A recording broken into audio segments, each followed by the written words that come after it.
Welcome to Sage Audio. Today we're covering the top 9 EQ tips. But first, if you have a mix that you need mastered, send it to us at sageaudio.com to receive a free mastered sample of it. Octave-based bandwidths.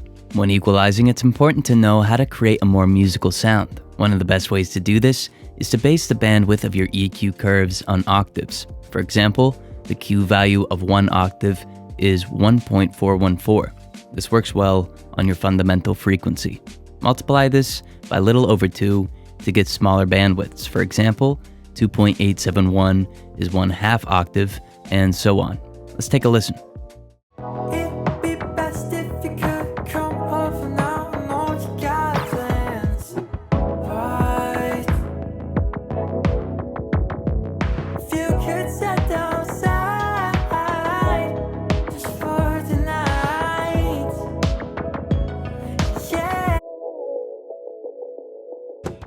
Emulate analog equalizers. Analog emulation EQs don't often show the curve that they create, but with this free plugin by Bertum Audio, you can see how the signal changes. This gives you the opportunity to recreate analog curves with your favorite parametric EQ. For example, we can observe this Pultec and recreate it. This is convenient if you want to add some modern functionality to classic curves, like mid-side or maybe dynamic functionality. Let's take a listen.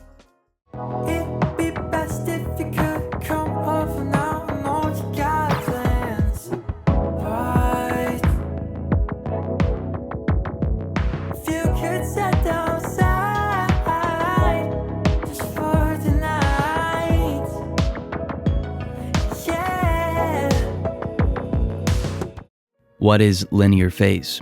EQs are made up of multiple filters from roughly 20 to 20 kHz.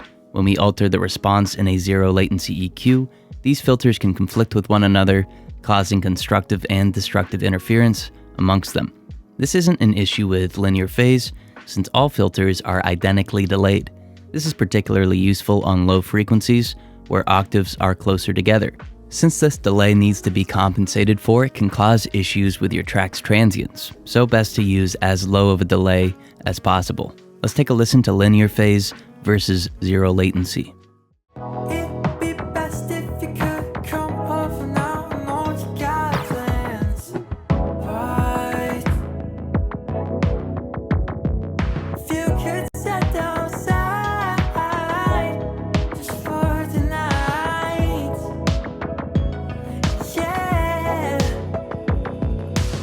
Real quick, if you want to see exclusive advanced videos, have priority response to your comments, and get some other future perks, consider joining our channel and becoming a member.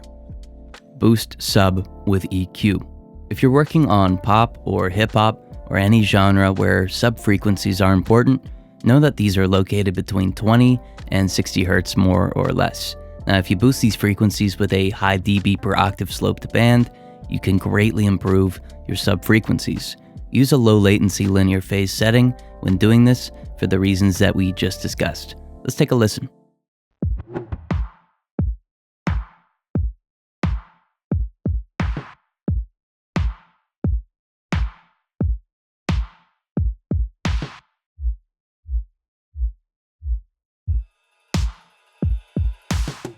Boost vocal with EQ. Your vocal's clarity and presence rest between 1.5 kHz and 3.5 kHz, meaning you should find a harmonic of your fundamental within this range and boost it. For example, if the fundamental is an A, 1760 Hz and 3520 Hz are both good options, but this is just a good guide. The best area to boost for vocal presence may not be the notes that relate to the fundamental. Let's take a listen. Best if you could come over now. I know you got plans. If you could just for tonight, yeah. Boost air with EQ. Air is talked about a lot in production, but achieving it is surprisingly simple. All you need to do is use an EQ that extends beyond 20 kHz. For example, I can use the FabFilter Pro Q3 to amplify a shelf centered at 30 kHz, and then adjust my Q and slope. The band will subtly cover the highest perceivable frequencies, creating a sense of air. Let's take a listen. It'd be best if you could come over now. I know you got plans, right? If you could set down side,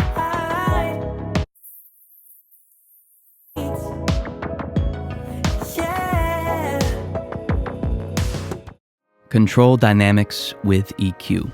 Dynamic EQs are a great alternative to compressors or expanders. They often have a cleaner tone and, of course, the ability to make your processing frequency specific. For example, I can use a dynamic EQ as a de-esser by creating a band over my vocal sibilance. I'll adjust the threshold and bandwidth to control the right range and make the de-essing transparent. Let's take a listen. It'd be best if you could come over now. I know you got plans, right?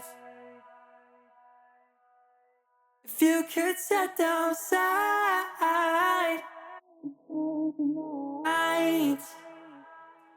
Yeah. Bypassed analog emulation plugins. This is a somewhat random tip, but it isn't talked about too often, so I figured I'd discuss it. In short, most analog emulation equalizers are affecting your signal even when bypassed or when all their settings are at 0. It's best to keep this in mind if you want to create very subtle curves or if you want to ensure that your signal isn't being affected. Let's take a listen. It'd be best if you could come over now. I know you got plans, right?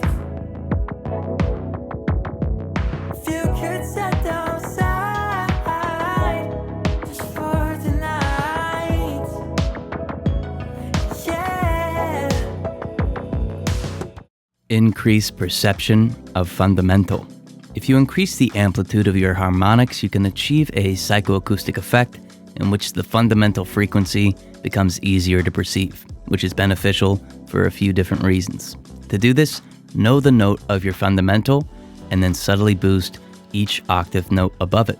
So if your fundamental is again an A, you can slightly boost each A to create this effect. Let's take a listen. It'd be best if you could come over now. I know you got plans, right? If you could set down side just for tonight, yeah. If you have a mix that you need mastered, send it to us at sageaudio.com to receive a free mastered sample of it. Also, join and become a member for exclusive videos and content. Thank you so much for watching.